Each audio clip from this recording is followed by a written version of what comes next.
Drži se dogovora. Ovo je drugi deo priče Trnove ružice.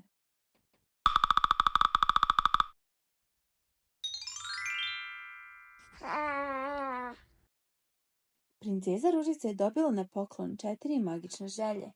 2 lepe od nevenih Dragane, jednu jako ružnu od zle vile Grdane i jednu koja će je spasiti od dobre vile Slađane. Uplašeni za život svoje ćerke, kralj i kraljica su naredili da se iz kraljevstva iseku i sklone sve ruže, male i velike, pa čak i one koje nemaju trn. Toga dana su u velikom plamenu nestale sve ruže kraljevstva, a dok je kralj Petar gledao u plamen, grlio je svoju kraljicu Jelenu, u čijim je rukama spavala mala princeza. Nipošto nisu želeli da princeza ode od njih i da tih prvih 19 godina provede sa dobrim vilama, sakrivena od sveta. Kraljica Jelena ih je zamolila da ostanu u zamku i da žive sa njima, a kralj je svim ostalim ljudima zabranio da idu u taj deo dvorca. Mali vrt u kome je rastlo raznoliko prelepo cveće, sve osim ruža, postalo je mesto u kome je princeza Ružica odrastala u igri i sreći. Tu je prvi put prohodala, trčala sa mamom, igrala se sa tatom. Odrasla je u prelepu mladu devojku, a kako je jedina njena želja bila da izađe iz dvorca na samo par sati, za 12. rođendan je od vila dobila prelepi plavi ogrtač, koji bi postao proziran svaki put kada bi ona izašla iz zamka, krijući princezu od svih pogleda i magija. Godinama je u te šetnje princeza izlazila sa majkom ili sa jednom po jednom vilom. Ali za njen 19. rođendan njeni roditelji i vile ostadoše u zamku, pripremajući veliko slavlje za njen rođendan. Proslavljali su isto tako i kraj Grdaninih magija, bačenih na princezu. A u kraljevstvo su došli svi koji već 19 godina nisu vidjeli princezu Ružicu. Dan pre velike proslave, princeza ode u šetnju, prvi put sama, a vili neveni reče da ide da bere šumsko voće.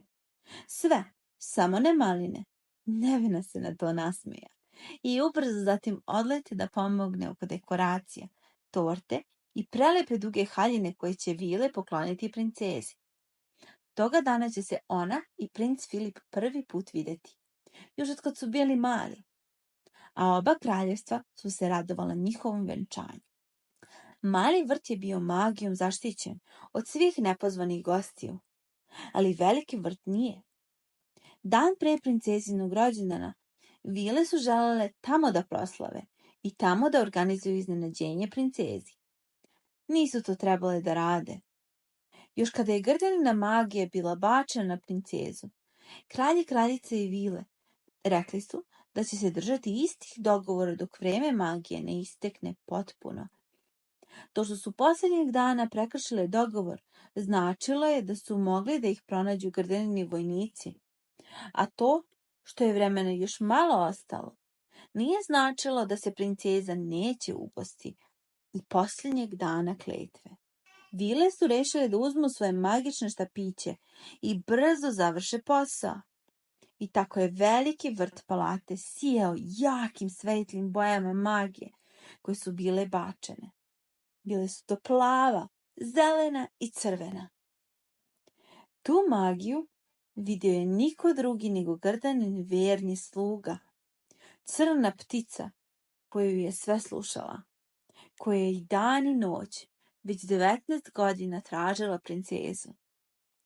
On stade na zid velikog vrta i pažljivo poče da posmatra sve što se dešavalo unutar zidina. Jako blizu njemu, vile su želele da postave veliki sto na kome bi stajale torta i hrana. I crna ptica savi se i iz kljuna ispusti jedno malo seme, koje niko nije primetio, koje pade u vrt i poče da raste istog trena u prelepu ružu. Crna ptica odlete, znajući da će njegova gospodarica biti jako srećna. Niko nije primetio kako je u velikom vrtu počela da raste jako lepa ruža.